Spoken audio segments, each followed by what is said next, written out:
Hello everyone, and welcome to Medical Glove Due Diligence 5 Minutes to Save $5 Million, Part 4. My name is David Lawrence. I'm an Illinois qualified attorney.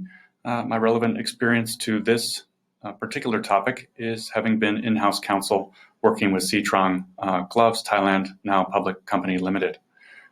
I had originally planned to go into another registration for this video, but I received a comment on my second video. Second video was where I went through the Sri Trang, my former employer's FDA database registration to show a good, solid, legitimate supplier. And I glossed over the fact, and Robbie Baldwin caught me, glossed over the fact that the 510K registration for Sri Trang did not say Sri Trang on it, which is absolutely a red flag. So according to Robbie's comment, let me clarify why the FDA would assign a 510K number to a company that didn't match. Okay, so as always, our starting point is the FDA homepage. We go into medical devices. Okay, then we scroll down to device registration and listing, click through, and we will put in our Sri Trang. I capitalized it this time, but it's not case sensitive. Click through the same way we did before. I'll shortcut through. Then we click on the owner operator to see all of their establishments, 4 establishments.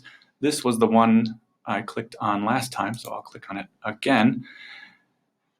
And we have the 510K, so looks like they've got one, right? And I said, make sure this matches the establishment owner operator. And lo and behold, it does not. Okay, it's registered. Looks like it's registered. It's actually registered to Sri Trang in the database, but it looks like it was issued. The applicant was Siam Sempermed Corporation Limited. Why is that? Well, what you need to understand is that the applicant information will never change on a 510K. Okay, so no matter where that 510K goes or who's using it, it will remain listed under the applicant in terms of that, because that's how along with a number, that's how the 510Ks are tracked by the FDA. 510Ks are also transferable, right? So you can sell a 510K or buy a 510K. I haven't seen many of these transactions, but I'm sure they go on.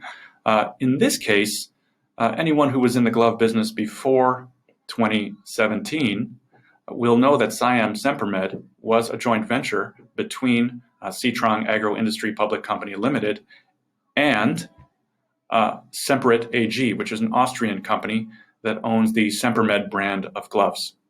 And so that had been a 27-year-long, very successful joint venture for both companies. For whatever reasons, they decided to part ways. And as part of the deal to part ways, Sri Trang acquired the joint venture company from Semperit, and also all of the associated 510Ks and other items.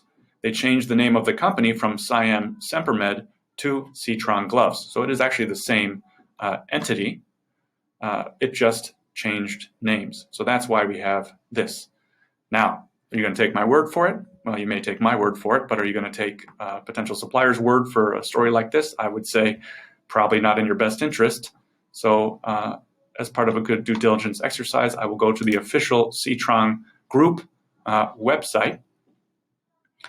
And here's an announcement, which I perhaps even reviewed at the time, announcing the demerger of the joint venture. Okay, so we have an external verification of my detailed, but who knows story. Okay, so we need to know why the 510K is not associated with the name in the database. And if we scroll down through it, we see that Siam Sempermed Corporation is going to be purchased. Okay, and then we have the statement by Sri Trang's chairman, Dr. Viawood, who is a brilliant, fantastic leader, and I wish him all the best, and he's doing so well right now, and that makes me very happy. So here we have a reason why the 510K is not associated with the product. I hope that explains it well. If not, and you need some more clarification, I'm happy to provide it. Maybe I'll do 2 videos today so we can keep